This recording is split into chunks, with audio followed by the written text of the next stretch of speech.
Good evening, Takahiro-san. Good evening, Marko-san. And welcome to our kind of episode to meet the customer. So I would like to bring closer Takahiro-san to the audience. So can you tell me more about yourself and about your background, how you started in aviation, and who is Takahiro-san? Okay. First of all, thank you for this opportunity, Marko-san. My name is Takahiro Moriguchi from Japan. After I graduate university, I start my career not aviation but railway, the train maintenance in the very northern part of Japan, Hokkaido. And after the maintenance, I changed to the train traffic operation. It's like operate the traffic of the train, and it was a very fantastic job. And I come to the idea that it's 2D, right? Training is 2D, but how became it gonna be in the 3D? Upgraded. Yes, upgraded. It's gonna be more fun. So I changed my job to air traffic controller after working 6 years in those railway company. So yes, after I became the air traffic controller, I did both tower and approach radar. And at which airport? In Kansai Airport. It's do you know Osaka? Yeah. In Japan. It's a central city of it's one of your biggest cities. Yes, second biggest. So it was very busy airport, and that means I have lots of experience. Yes, including the success, and on the other hand, error myself, and yes, it was fantastic and very good job for me. But when I was in the duty, I had something I make some error, so I report, and those report was processed. I don't know how to say, but I was curious how the manager or my supervisor gonna earn this report. How? But I didn't know because nobody would tell me. That's why I first get interested to the safety management, which is it's not in the front side. I want to see the safety from the more general way. That so I changed my career to the airlines, safety management, corporate safety, after the 8 years experience as an ATC. So that I'm currently working at the Nippon Cargo Airlines. That's a cargo airlines in Japan.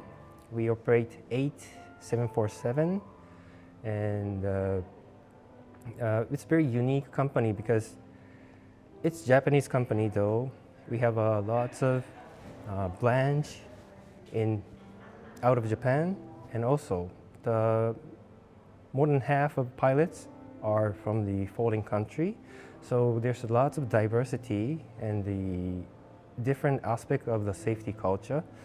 So I think I'm learning in the very precious environment, and that makes me a lot more to get interested to the safety management. Yeah, so maybe that's the whole story about the safety and my career, how I start the aviation. It's very fascinating that from one report you got to aviation safety. Yes, everything starts from that.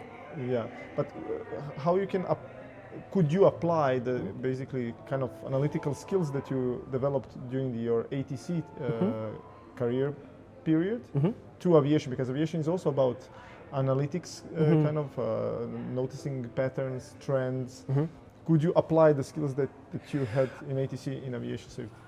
Actually, there's no straight connection between the ATC's experience and between the current job, what I'm doing.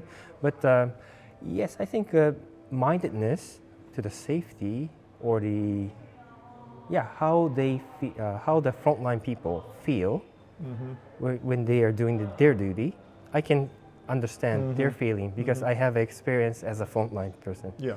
And that is I think, precious, my skill, that I can feel how they feel.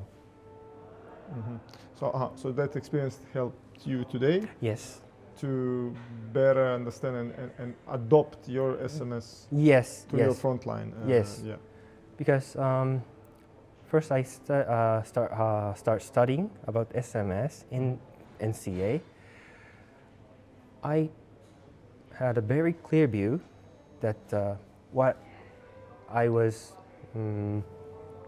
like in the middle of a fog when I was in ATC was how they analyze the report, how they evaluate the risk, how they identify the hazard. But they didn't give you feedback. No. So that's why I realized the importance of 4 pillars of SMS, because without safety promotion, they cannot understand why they are reporting and why the report is important. So that's why, and it's no offense, but in Japan, it's very challenging to submit the report, especially it's voluntary.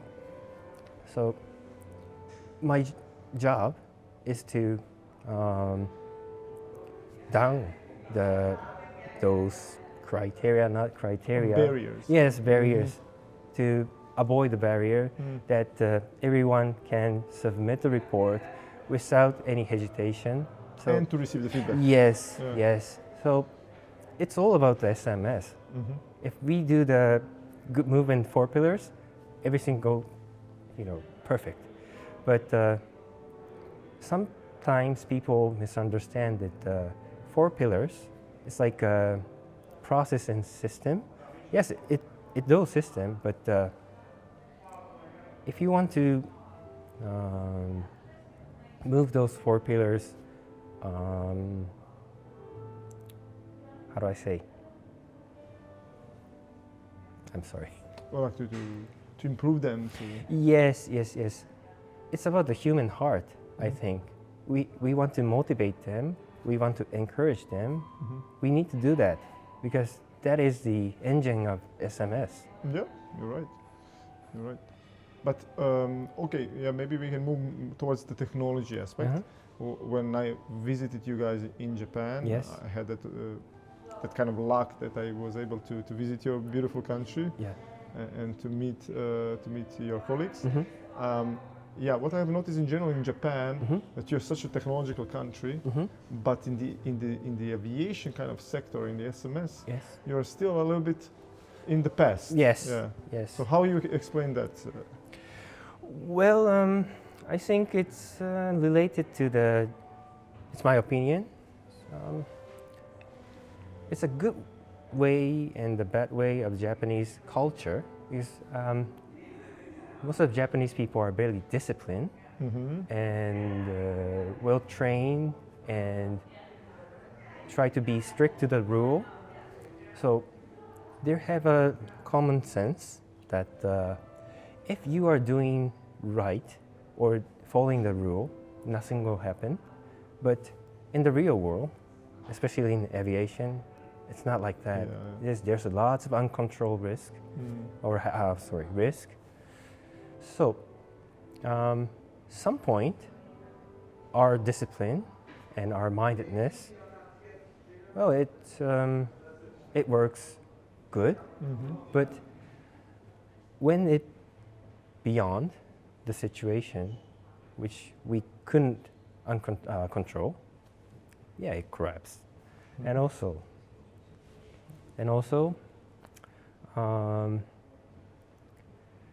those discipline culture sometimes connected to the punitive culture.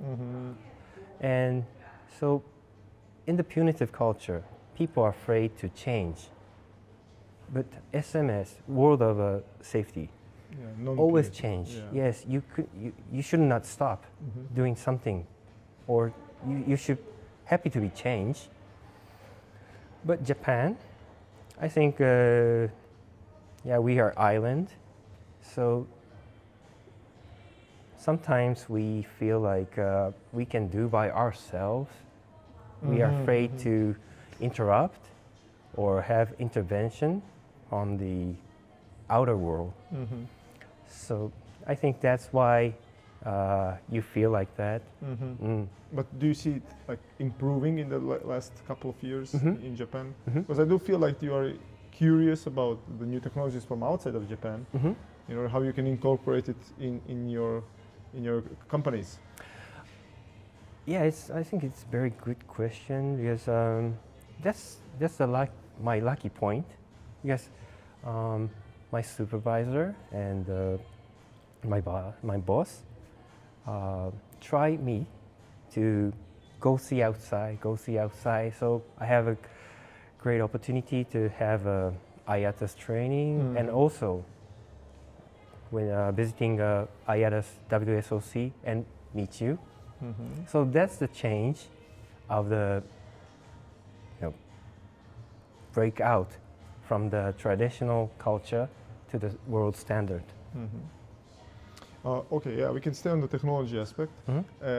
Always interesting question that I ask all my here guests is how you see emerging technology affecting safety, like how we have AI that is growing very fast. How you see from your point of view where it can help you, and what do you see in the future with this? Yeah, I think the safety is like a data. Without the data, we cannot manage the safety.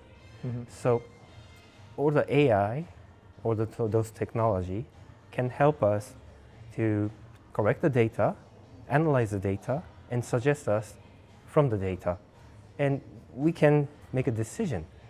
So that's the point of technology, I think. There's a big data from the aviation because they have a daily operation, and every day, everything, something happening. So because those data are so huge, it's like we cannot handle by human, but the technology can help us to earn the data or earn the technology. And I think that is the point, that how we can use and grow together with technology and human. Yeah. Okay. And can you, Takahiro-san, Yes. can you explain me more about yourself and what are you doing in your free time when you're not thinking about aviation safety? Okay, that's a tough question, but as I mentioned that I start my career in the north part of Hokkaido. Actually, I'm now living in the Hokkaido. I'm commuting by airplane. To Narita. Yes, to Narita, Tokyo. It's very good for me that I spend time with my family in the very untouched nature. Hokkaido is very, very local, and there have lots of snow in my location. I can feel the nature in my daily life, and spending, have a mindset after the work in Narita, and refresh, and I go back to Narita and work. That's like a very good stimulate for me. And what I'm doing in Hokkaido is I'm camping, and also, playing with my daughters, and spending good time with my wife. Hokkaido have lots of sweet and good wine. So me and my wife always, enjoying. Yeah. So Hokkaido is like more like a family-oriented. Yes. I highly recommend it. Everyone in front of screen visiting Hokkaido. Yeah, so it's fascinating. I met you in China last year during the IATA conference, and then I met you in Japan. Yes. And now you are here in my country, in Croatia. So just tell me as a last question, like how you feel Croatia and how was the experience so far? It's tremendous. First I step into the Zagreb airport.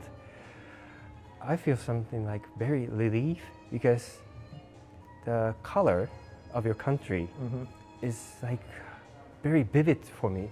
It's natural, but it was so beautiful. All the green, sky is blue. It's perfect. Yeah, I actually, to be honest, I don't want to go back to Japan. Come on, we are so curious about your country. Come on, Marko-san. But yeah, and I think why I feel like this is that people in Croatia are so kind. They always laughing and keep smiling to me. Sometimes I visit another country, I feel like I'm a stranger, but in Croatia, it never happened. Everyone. I'm curious about you. Like Japan is like for us very exotic, you know, and it's interesting to meet this kind of culture like yours. Yeah, but I think Croatian peoples have a great hospitality especially to the foreign people. So yeah, I highly recommend that everyone visit this beautiful country and feel the same feel as I experienced. Yeah. Yeah, and one more last thing. Yes. I promised you to take you to a pizza in Croatia. As I told you, it can be better than what you tried in Italy. Yes. And now in front of the cameras, you can tell me. Oh, it's very tough. Do I have to say in front of camera? You can. Yeah. So it's recorded. Okay. So first to say this, I have a good friend in our Milano branch. So, you know, people in the Milano branch, if you are watching this, please don't take it as offensive. But yes, the pizza store, the restaurant that you took me, it was the best. So that means, you know, the best means number one. Yeah. Thank you very much. Thank you, Takahiro-san, for this nice interview, and it was a pleasure to host you to Croatia, and hope to see you again here. Thank you very much. Thank you, Marko-san. Thank you.